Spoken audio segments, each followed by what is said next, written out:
Hello. Well, as my subscribers will know, I normally feature audio and video technology, but today we're doing something completely different. 1972 Hillman Avenger. So when nearly all cars were a simple three-box design, here we have sweeping fastback lines and beautifully sculpted rear lights.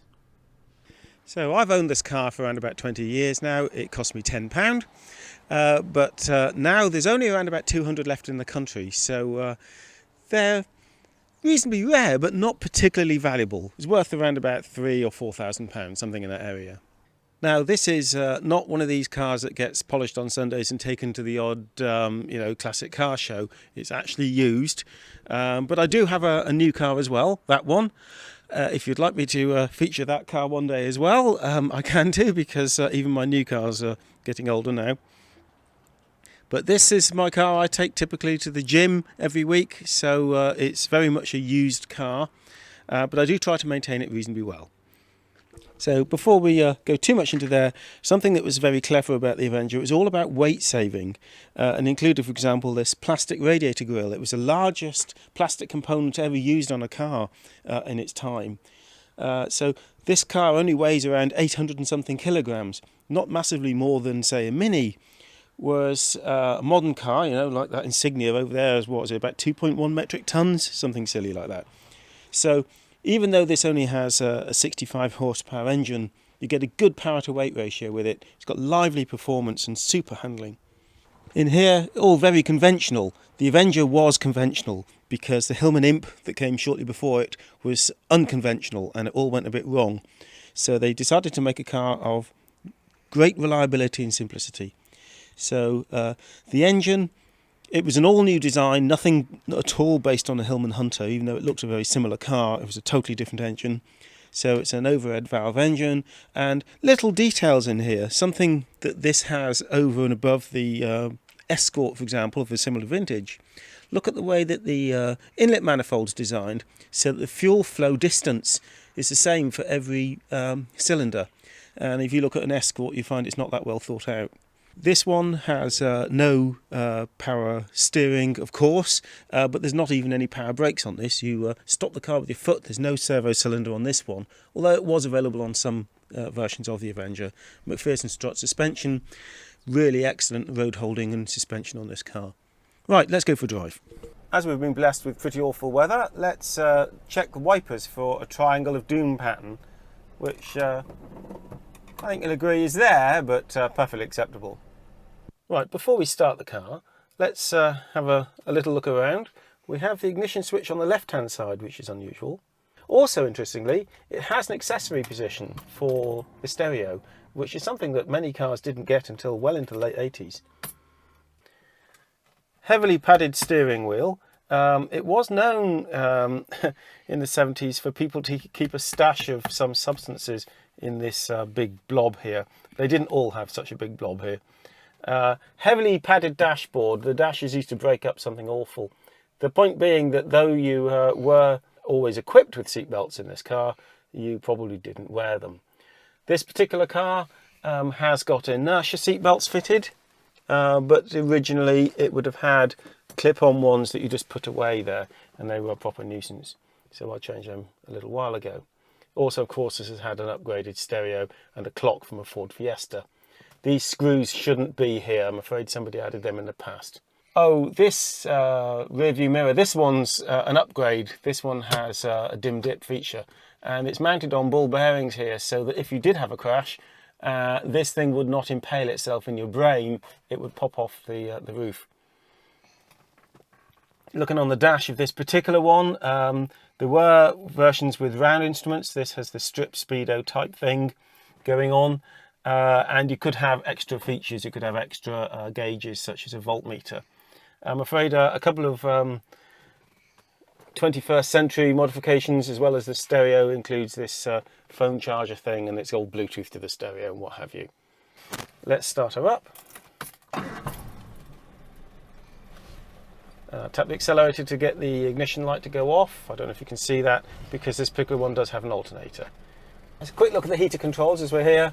So it's off, up and both, and just temperature. It's thermostatically controlled.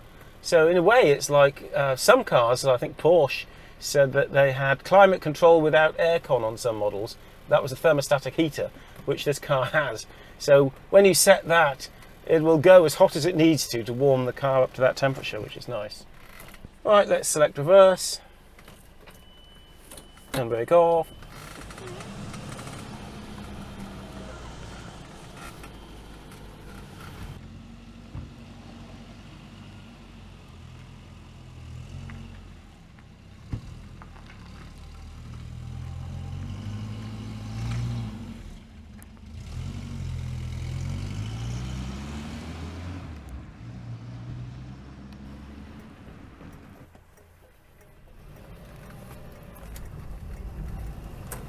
Okay. So we're doing around about 40-50 mile an hour at the moment. It's a little noisy, but that's in part due to the awful weather. So we're doing 45. Let's take it up to around about 55 up this hill. It's, you know, a little noisier than a modern car, but not objectionable. Let's speed him up.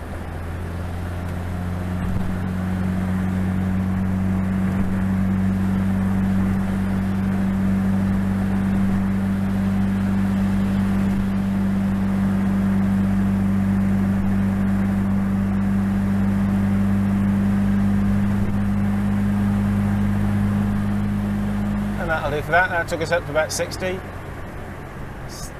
Comply with local regulations, shall we?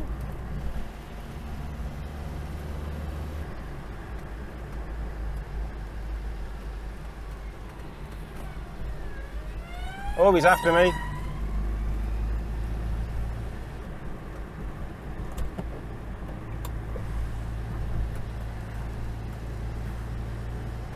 Right, one thing the Avenger's really known for is absolutely delightful gearbox. You can just pop through the gears a treat. It's absolutely glorious gearbox. A little bit of stepping out on the rear wheels there because it's so wet.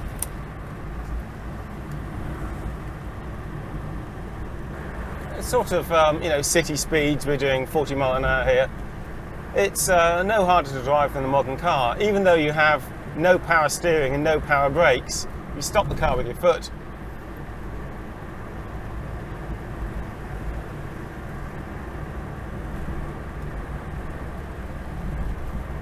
The controls all feel light and responsive, possibly more so than modern cars.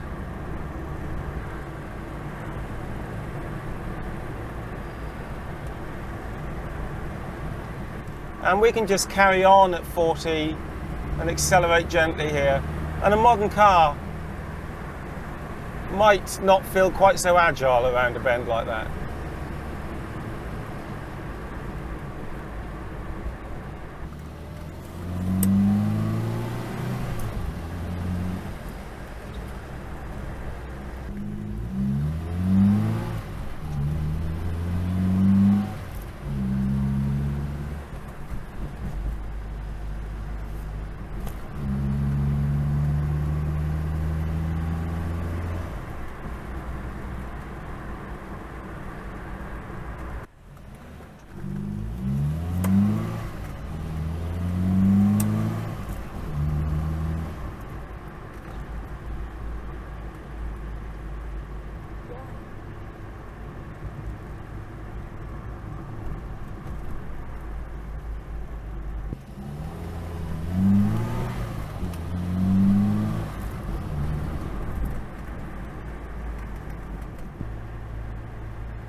For a bit of gentle acceleration downhill, how about we do 2nd to 4th? Lovely.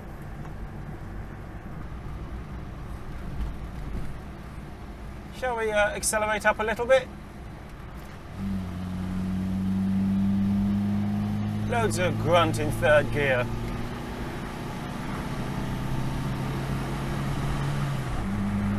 Straight up to 60. Not allowed to go any faster than that on this road.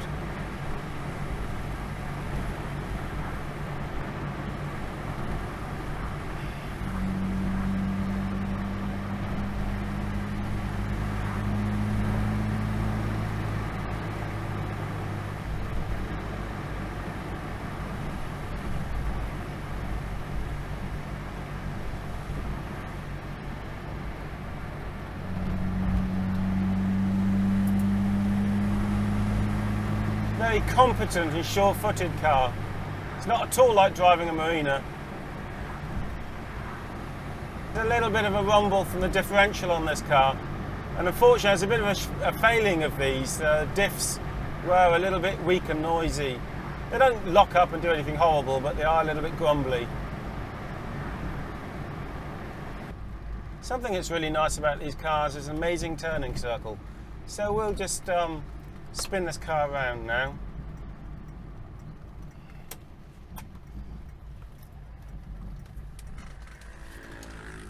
No problem.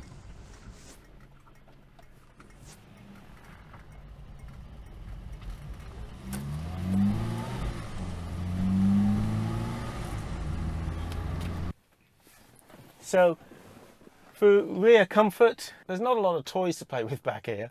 You don't even have anywhere for your maps. But in terms of legroom, plenty of legroom, isn't there? We do have an ashtray thing going on here. Lots of headroom, and for your executive, you can hang your coat up there. I'm afraid we do have a few more mod cons in this car than may have been originally factory fitted. So high level LED brake lights are a good idea because the brake lights weren't great. And I've also added some speakers and a bass cannon in the boot. The boot's capacious. I mean, I had one of these years ago, and I used to put 22-inch colour TVs in the boot of one of these things. So it's a generous sized boot. And looking here across to the front of the car, you know, considering it's a small car, there really is plenty of space. It's quite narrow, but there's a decent length to it. Most cars of this sort of vintage, and even later, have horrible pull-up blob things as locks, but this is well thought out with slide locks, which make them a lot harder to just open with a coat hanger.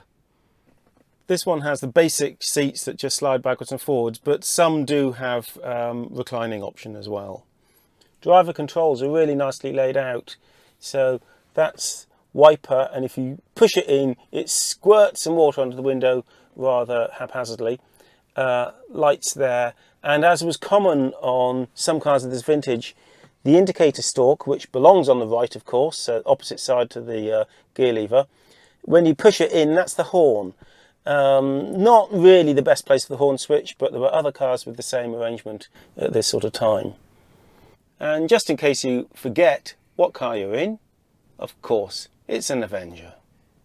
Something else that makes a Hillman Avenger special is at the back, and it's said to be because they wanted to keep this sort of sweeping line thing going on here, that they couldn't have conventional leaf spring suspension as you would have had on a Mark 1 or Mark 2 Escort or Morris Minor or horse-drawn carriage. No, it had proper coil spring suspension at the back, years ahead of its time in many respects. And that's one of the reasons the handling is spot on with this car, because it dispensed with the old-fashioned suspension system. Now, we can't really see that terribly well. I tried poking a camera down there and it's hard to see.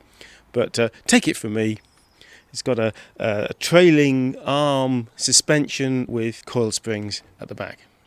This is the 1500 Super model, which was probably the biggest seller in its day. Back in 2012 there were some 20 or so of these left on the UK roads, but now there's about 30 because people seem to be digging them out of garages and sheds and what have you, which is nice to see more of these lovely cars back on the road. Now, I'd already mentioned that the boot in this is really capacious, so much so I've got a bass cannon in the boot and all kinds of junk, and there's still plenty of space. Something that was very special on the early Hillman Avengers was the rear lights, this lovely hockey stick shape. Reversing lenses were included as standard, but some of the lower models didn't have them wired up. On the later cars, from around about 1976 onwards, they dispensed with this and got really awful tack-on thing, which looked dreadful. So these are the sought-after Avengers with these beautiful rear lights. So why might you want to own a Hillman Avenger today?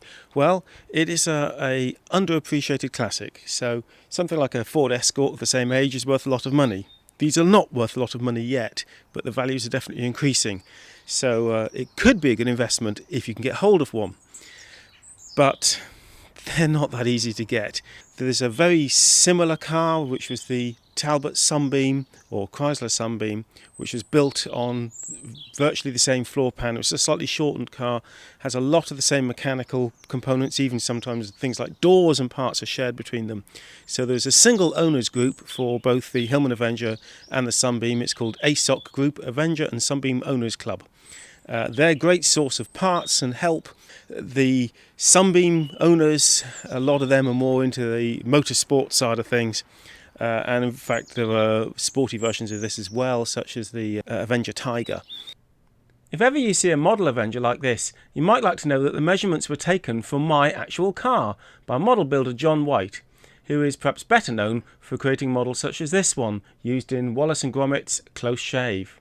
Well, I do hope you've enjoyed looking at this Hillman Avenger. My channel is normally based on audio and video equipment, such as old video recorders, Betamax and all kinds of studio equipment. So please do remember to like, share and especially subscribe if you think some of that might be of interest to you too. Bye for now.